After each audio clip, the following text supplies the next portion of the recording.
Good morning and thank you all for joining us today. I hope you and your loved ones are all safe and healthy during these unprecedented challenging days and that you're taking all the necessary measures to protect yourself and your families. My name is Advocate Uri Morad and I'm the Director of International Law and Public Diplomacy Department at the Jerusalem Institute of Justice. So before we start, let me tell you a little bit about us. The Jerusalem Institute of Justice, or JJ, is a legal and research pro-Israeli institute dedicated to cultivating and defending human rights, the rule of law, and democracy. JJ's International Law and Public Diplomacy Department utilizes legal and advocacy tools in order to combat the delegitimization, demonization, and attempts to isolate the state of Israel. JJ's work in order to help and protect the rights of all human rights across the region by submitting charges of the gravest crimes to international tribunals and various governments. So today I want to tell you the story of a persistent network of hate and terror that cynically uses values of human rights in order to eliminate the state of Israel from the world map, what we call the BDS movement, one of the most significant challenges facing Israel today. So the BDS story started back in 2005. And I want to talk a little bit about the two major events that changed the Palestinian strategy in their fight against Israel that eventually resulted in the establishment of the BDS. There is a lot of background noise. Yeah. It's hard for us First was to... the Palestinian frustration. Sir, can you hear and the us? failure of the second Intifada back in 2000 to achieve their national goals through terrorism. The second Intifada was an uprising that took the lives of over 1,000 Israeli men, women, and children who were brutally murdered in the Palestinian terror attacks. The second trigger was the UN Conference on Racism that took place in Durban, South Africa back in 2001. The Durban Conference served as a platform for Arab states, together with human rights organizations, various organizations, to try to pass a resolution stating that Judaism is Zionism, or actually Zionism is racism. At Durban, a new strategy was formed to delegitimize Israel as an apartheid regime through international isolation. So when terrorism didn't work and was criticized by the international community in general, the Palestinians added diplomatic efforts in their battle against Israel. So in the story of BDS, there are many points to cover. Due to our 30 minutes time frame, I've chosen just a few points that I consider of a particular importance. And I will name them. One is BDS's true goal is the complete elimination of the state of Israel and the establishment of a Palestinian sovereign state from the Jordan River to the Mediterranean Sea. Two, the global BDS movement consists of a multi-part network of organizations with no clear hierarchy, but with a significant coordinated activities. Number three is BDS's strategy, and it's a three-pronged approach. Boycott plus divestment equals sanctions. B plus D equals S. Number four is that BDS holds strong ties to terror organizations, but nevertheless enjoys financial support from various governments, including intergovernmental bodies. Number five is BDS hurts the Palestinians, the very same people it claims to help. And number six is BDS is anti-Semitic and is hiding behind the disguise of legitimate criticism of Israel. So for those who are not familiar with the BDS movement, I want to start with a brief introduction. So BDS, as we mentioned before, started operating back in 2005, and it was led by 170 pro-Palestinian NGOs. Though the BDS campaign is well wrapped in values of equality and human rights, things that sounds very good, which helps them to manipulate Western countries and by that gather support, the main goal of the movement is absolutely clear. So BDS actually stands for boycott, divestment, and sanctions. All of them in order to promote isolating, denormalizing, and delegitimizing the state of Israel. Let's look at each concept and what it's exactly saying. So B stands for boycott, an economic, cultural, and academic boycott with the goal of cutting off relations with the state of Israel. One notable example of the hypocrisy that characterized the BDS in general is the story of Omar Barghouti, BDS's founder. I believe you already heard this name. 5 years into promoting the academic boycott of Israeli educational institutions, Barghouti himself chose Tel Aviv University, a prominent university in the country he calls an apartheid state. He received his master's degree as well as his PhD at the same university that he calls to boycott. Another example that occurred back in 2018 in June, it was a violent BDS campaign that was launched against the Argentina's national soccer team, which had been invited to a friendly match in Israel. The campaign was led by the chair of the Palestinian Football Association. His name is Jibril Raju. Raju, by the way, sought personal medical treatment to himself from Intl Hospital in Tel Aviv while promoting political pressure to boycott Israel. It seems like hypocrisy is a very dominant feature among BDS's leaders. This violent campaign included physical threats to the players' lives and pictures of the world's best soccer player, Leo Messi, my favorite as well, with blooded Palestinian children as a symbol of his support for Israel. The Argentinian team at the end sadly surrendered to the pressure and threats and canceled the trip to Israel. By the way, the game was intended to promote a message of peace, a message or a platform for coexistence in the region, and was expected to also include a match between the Argentinian team, including Messi, and Jewish, Muslims, and Christian children. Argentina's cancellation, without any doubt, is a serious loss to anyone who believes that sports can bring people together, people and nations, all of them together. Huge loss for all of us. The same pressure, by the way, is also applied to the recruitment of well-known musicians such as Roger Waters from the band Pink Floyd. He is a well-known BDS activist, by the way. He and others work tirelessly to sabotage each and every performance by an international artist in Israel. Among the artists who canceled their planned performances in Israel as a result of BDS's pressure is Stevie Wonder, Lorde, and Lana Del Rey. So moving on to D, we started with B, boycott, moving on to D, divestment. Divestment is a withdrawal of investment in Israel by either investors, companies, or banks. And in this case, the story of Airbnb illustrates absolutely perfectly the political pressure exerted on mega companies to boycott or divest from Israel. So on November 19th, 2018, Airbnb announced that they removed listings, all of the listings located in disputed territories. This policy is a direct result of a well-planned and well-funded BDS Airbnb campaign. The threats included attempts to add the company, to add Airbnb into the UN blacklist, call for boycott, petitions, and negative publicity.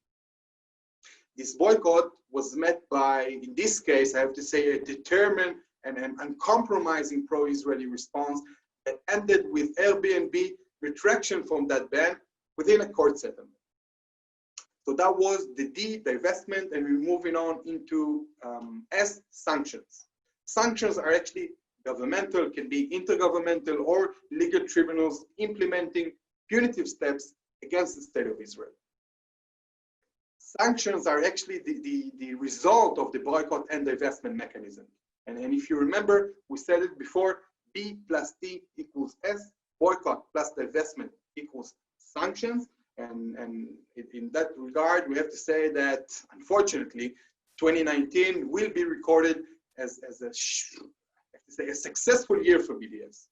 On November 12th, 2019, just a few months ago, the European Court of Justice of the European Union, of course, ruled that all 27 EU members are now required to label products from Judea and Samaria, from East Jerusalem, and from the Golan Heights, what we call the disputed territories. The BDS campaign to label, specifically in Europe, was launched back in 2012. It was when a network of 22 BDS organizations that receives massive funding, but really massive funding, it's hundreds of billions of euros each and every year from European governments, released a report called Trading Away Peace, How Europe Helps Sustain Illegal Israeli Settlements. The report recommended measures calling upon European Union governments to wage political warfare through various forms of economic sanctions on Israel in order to single out Israel and to damage its economy, its entire economy. And on February 12, 2020, again, just a few months ago, 4 months ago, after nearly 4 years of BDS's efforts, the United Nations High Commissioner for Human Rights published a list of 112 companies, we call it the blacklist, that conduct businesses in Judea, Samaria, the Golan Heights, and East Jerusalem.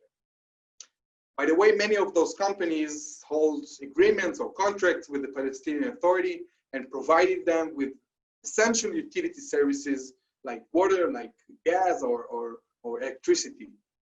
And that list is actually intended to financially damage Jewish-owned companies and companies that maintain business relations with the State of Israel. And then I can give you some few examples like TripAdvisor, like Motorola, and even Delta, and many, many more, of course. So the UN rights, and it's actually very important to pay attention to this point, because the UN Rights Council has never before complied any such list for any business activity in any other conflict zones in the world, even for the same companies.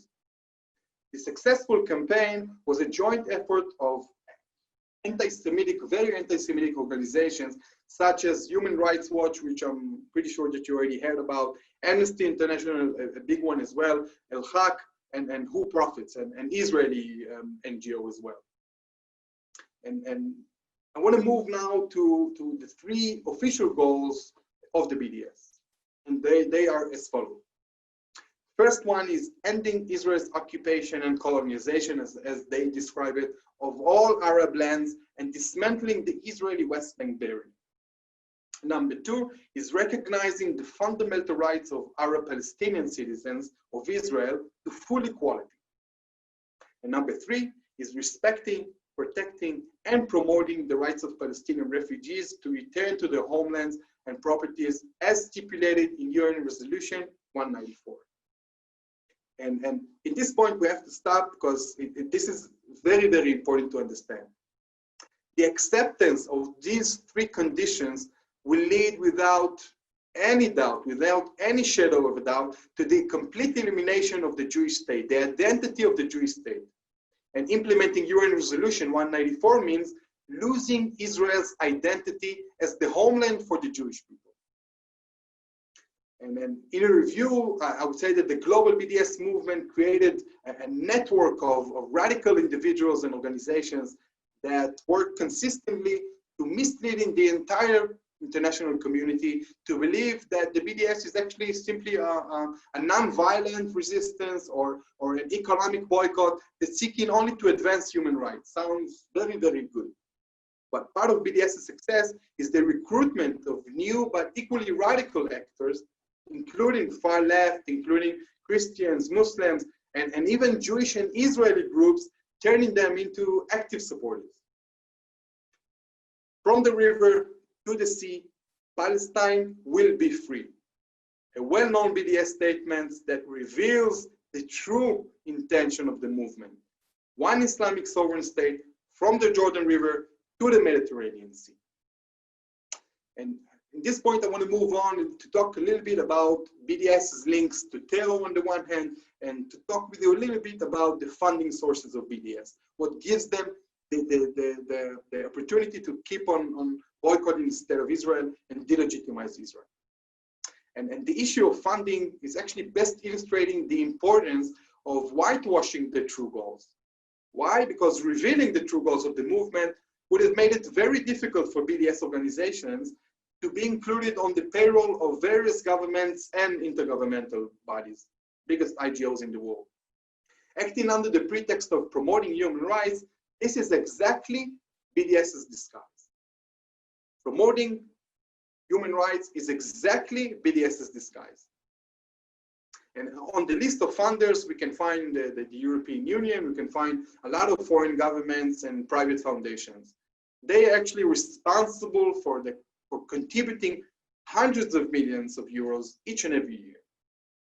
And unfortunately, I have to say, there's a clear link between BDS and terrorism, and it actually happens on 2 levels. First one is that the money trail that connects dozens of organizations that supports BDS together with recognized terrorist groups such as Hamas or the Popular Front for Liberation of Palestine, what we call PFLP. And second is BDS supported organizations are run by terrorists, many of them with Jewish blood on their hands, and responsible for hundreds of killings of Israelis. The Israeli Minister of Strategic Affairs, a ministry in Israel, exposed these ties in a report named Terrorists in Suits. The report actually found that a large number of members of activists operate by concealing their terrorist past and becoming leaders of boycott organizations. They're actually leading a lot of the, I have to say, the most prominent ones among BDS's organizations. And in this regard, worth mentioning is the story of Laila Khaled. Laila Khaled is a well-known figure in the BDS movement. Laila Khaled was responsible for hijacking TWA flight 840 back in 1969, flying from Rome to Athens. And she attempted again a second airplane hijacking in 1970. And she, even today, continues to coordinate activities between PFLP, the same organization we talked about before, in Syria, and operatives in Jerusalem, planning lethal attacks against Israel. BDS, I want to move to the next point, and this one talks about BDS and the fact that BDS hurts the same people it claims to help, the Palestinians. And in its activities, BDS actually first and foremost hurts the Palestinians. It hurts the Israelis as well to some extent, but first and foremost hurt the Palestinian people. Of course, this is actually stands in direct contrast to the fact that the whole campaign is supposed to benefit the Palestinians. One familiar account, I have a lot, but one familiar account in this regard is an Israeli factory in Judea and Samaria. I believe that all of you already heard the story of that company, SodaStream. SodaStream actually employed over 500 Palestinian workers working alongside, peacefully, alongside Jews and Israeli Arab. And when BDS realized that SodaStream, the same company that hired a lot of Palestinians, was a platform for coexistence, immediately a brutal campaign calling for a boycott began. As a result of the boycott campaign, SodaStream decided to move its factory to the Israeli Negev, and as a result, all of the workers, all the Palestinian workers, again, over 500 Palestinian employees, lost their jobs. Jobs that had provided them with 5 times, even 6 times the salary they would have earned working in the Palestinian territory. Now I want to talk a little bit about the BDS and the connection to anti-Semitism and the nature of BDS as anti-Semitic. And under the pretense of legitimate criticism of Israel, BDS actually promotes anti-Semitism all across social media. In a report called Behind the Mask, you can find many examples of infographics and caricatures showing how the ideology of the boycott movement and its practices are rooted in anti-Semitism. Among them appears absolutely ridiculous accusations such as the state of Israel drains the blood of Palestinian children to drink it on Passover. That's how ridiculous it goes. And besides that, they accuse us for poisoning Palestinian water sources. I remind you that we are providing water for them as well. In general, I have to say that the BDS organization or the network of organizations work in 4 main arenas, and their activity is focused on those 4 arenas. The first one is the economic one. As we already discussed, is actually intimidating corporations, companies to maintain commercial relations with the state of Israel or with Israeli companies. The next one is the political arena. We also discussed this one. It's actually implementing a boycott policy among decision makers with the aim of promoting a comprehensive boycott of Israel. Moving on to the third arena, and this is the academic arena, one of BDS's favorite arena of activities. Is actually on campuses throughout the US. And this is for them a fertile ground, I would say, for spreading hate, for spreading violence, spreading propaganda, using propaganda, spreading a distorted narrative. In general, a network of NGOs promoting BDS, providing in campuses funding, they're providing legal assistance, they're providing trainings, and all of that in order to actually advance anti-Israeli campaigns on campuses. And there's a research conducted by AMCHA, a Californian nonprofit initiative, saying that anti-Semitism in 2018 increased by 70% on US campuses, 70%. The research also reports that events promoting denormalization or delegitimization of Israel that were funded by the academic institutions increased by 85%. Student for Justice in Palestine is actually called SJP, Student for Justice in Palestine. This is the leading organization promoting BDS on campuses. So the SJP is also responsible, besides that, to what they call the Israeli Apartheid Week. Israeli Apartheid Week is a week long of celebration, I would say, of hate and lies. And by the way, as a student organization, the same SJP also receives funding from the same universities. Ridiculous, yes, but this is what happened. Moving on to the fourth arena, and this is the religious one. Unfortunately, really unfortunately, the church is for them a fertile ground for promoting anti-Semitic theologies and a source for hunting funds to Israeli-affiliated initiatives in general. As of today, 10 major US denominations have gone a step beyond making statements affirming BDS. They are now actually participating to some degree in the movement. This includes the Alliance of Baptists, the Church of the United Brethren in Christ, Religious Society of Friends, United Church of Christ, United Methodist Church, the Catholic Church, as well as the World Communion of Reformed Churches. And as of today, more than 80 million churches belong to congregations, and Americans that goes to those churches and belong to a congregation have endorsed sanctions on Israel. Very sad, and we need to take it into consideration, and this is for us another arena that we need to fight in. So I know so far it was a lot of information, and it may seem a little bit overwhelming, but yet we have effective strategies that we want to share with you how to counter BDS. And for us, it starts with revealing the lies of BDS and exposing the true goals, the true agenda, the values, the strategy. As we talked before, the true goals. Again, taking off Israel from the region, eliminate the state of Israel from the Jordan River to the Mediterranean Sea, and the establishment of a sovereign Palestinian state in the same region. So again, revealing the lies, it all starts there. Revealing the lies of BDS and exposing the true goals, the true values, and the strategy as we talked before. I believe that being part of this conference call, this is one step towards becoming a pro-Israeli activist. We have much information, whatever you need, we can send you. Just make sure that you share with your network of influence, share it with your friends, and we have prepared, besides that, a BDS toolkit. We can send it to you afterwards as well. This toolkit can actually facilitate your personal or organizational, if needed, activism. Please don't hesitate to ask for more information. As much as you need, we have it all.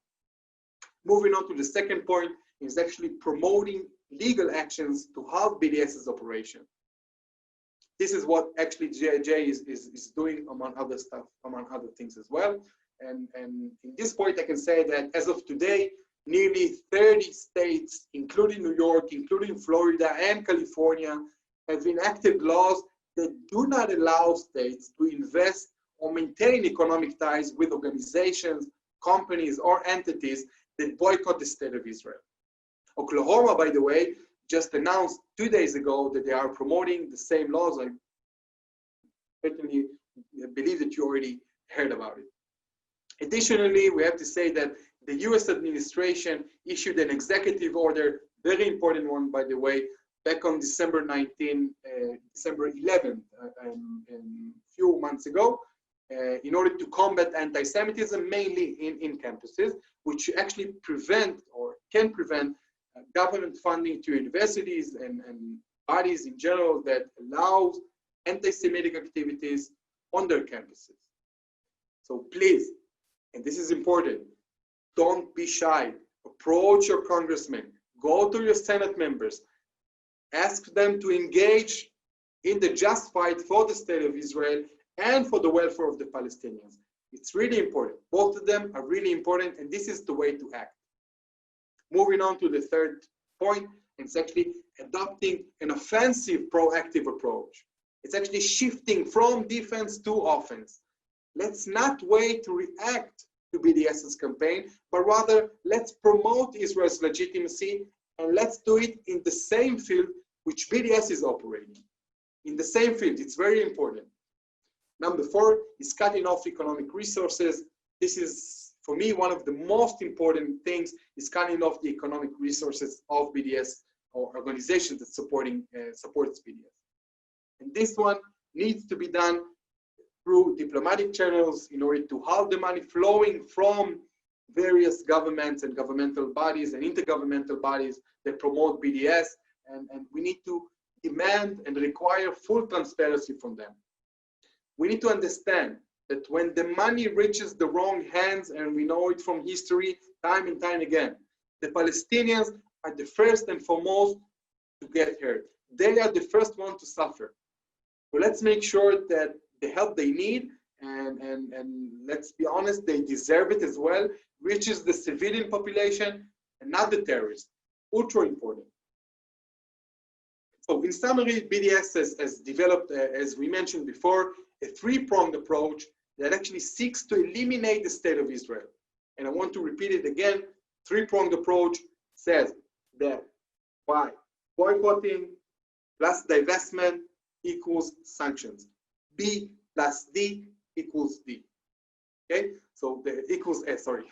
The idea that lies in the heart of this approach is based on the assumption that promoting an extensive boycott alongside with the prevention of investment will organically lead to an international community sanctioning Israel, mainly by creating a designated codifications of rules, restrictions, and regulations that isolates Israel and undermines its legitimacy worldwide. BDS proponents believe that by accomplishing these goals, the worldwide pressure on Israel will force Israel to comply with BDS's demand, which means the loss of Israel's identity. I repeat it, I say it again, the loss of Israel's identity as the homeland of the Jewish people. The only piece of land we have. Okay, so this is actually concludes our session today. I want to thank you again for joining us. It was, for me, a huge pleasure to be with you today. Please email us if you have any questions, and remember, you will get this presentation. We will send it to you, the presentation, along with the access to JIJ's anti-BDS toolkit that I mentioned before. We're going to send all of you by email. And please stay tuned for updates on future lectures. We're going to have a lot. We're going to develop a new kind of a series of lectures that concerns BDS, but not only. So thank you very much again.